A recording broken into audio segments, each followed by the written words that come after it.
Selling 101, my favorite thing to talk about. In my heart of hearts, I am a salesman. And so sharing with you today some of the things that we've learned on the doorstep, ultimately through the close, are some of the things I want to share with you today. Keep in mind, as the owner, leader of your business, you're the one responsible, and you're able to come up and formulate your own ways of how you guys go about doing business. But I want to share what's worked for us to help you along the way. As a leader of any business, you probably need to know how to sell. Now, this is not a selling course on the do's and don'ts, but for the most part, you're looking to launch a business, start your own business. Hopefully you have a sales background, or at least can convey or convince people that your service or what you're about to do is the best for them. Believe in your why. Those first couple jobs that you land probably are going to be close friends or family. Matter of fact, I would recommend that as you venture out and start this business, put into that group text, the family Facebook group, whatever it may be, letting people know that you are launching a new business. Chances are people care about you and want to support you in your venture. You might have 2 or 3 jobs lined up right after that first post. If nobody knows that you're starting this new venture of starting your own turf installation business, chances are you're not going to be able to land or win any jobs. In my personal opinion, putting the face to the brand is my way of doing things. Obviously, I'm on this course, but I feel like it's going to build trust. And we'll get a little bit more into how you're going to be able to build trust, convey value to your customers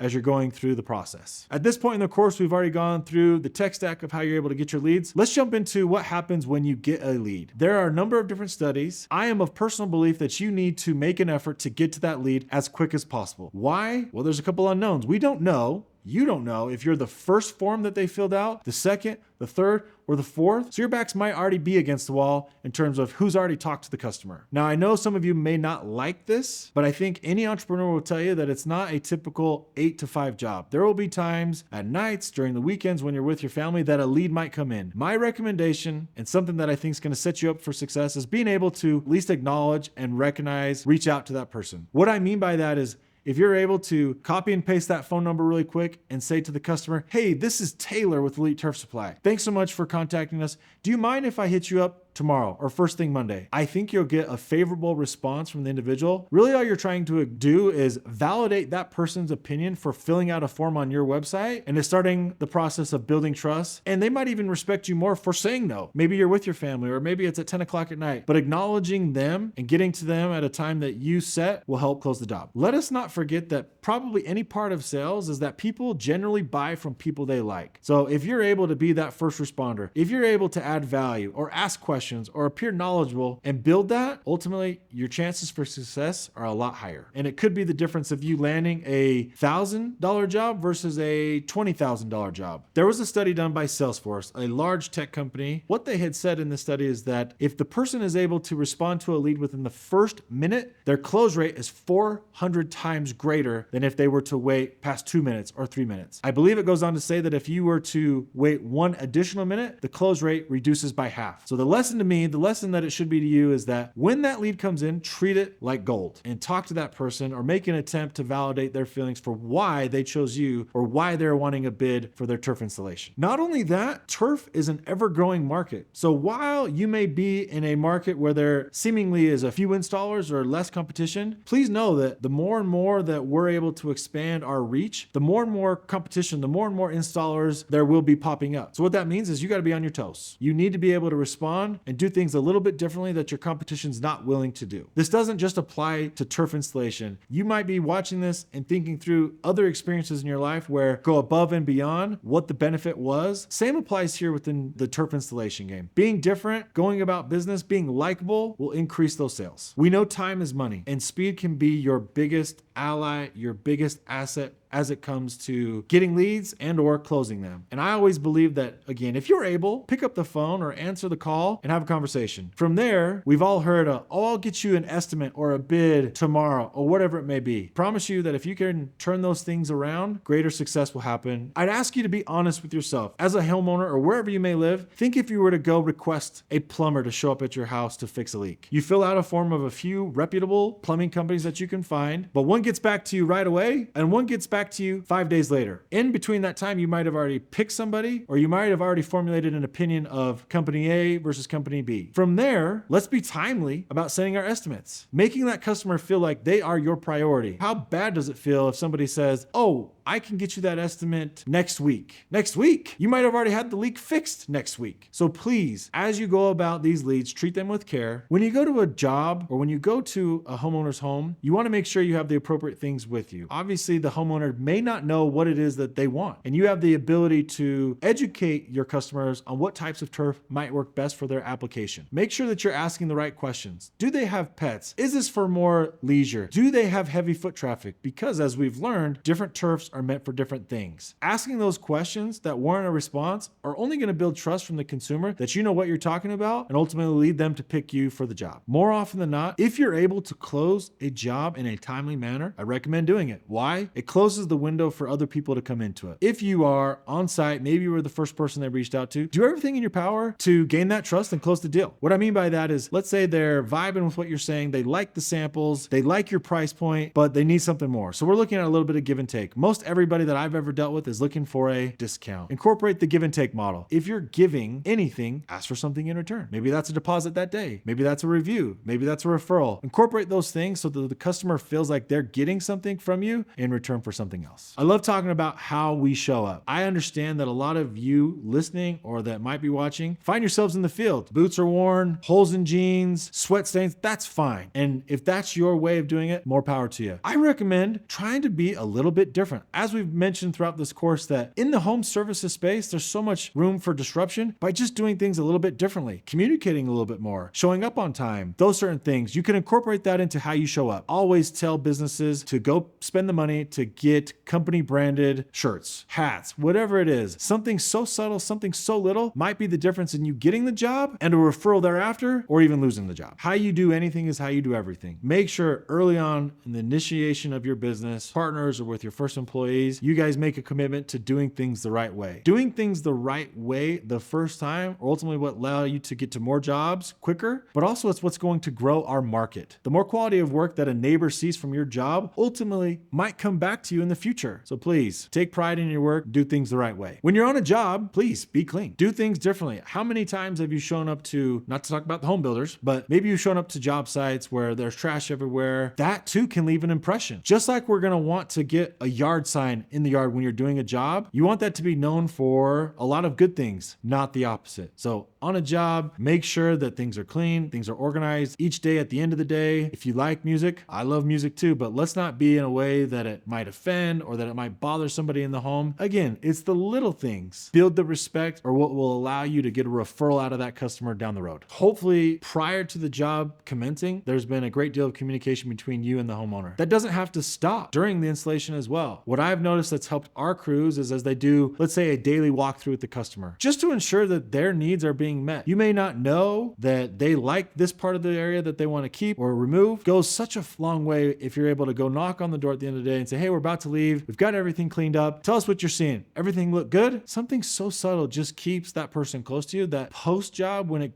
comes time to get a referral, they'll be so much more inclined to give it to you because of how you've made them feel pre-sale, during the installation, as well as after.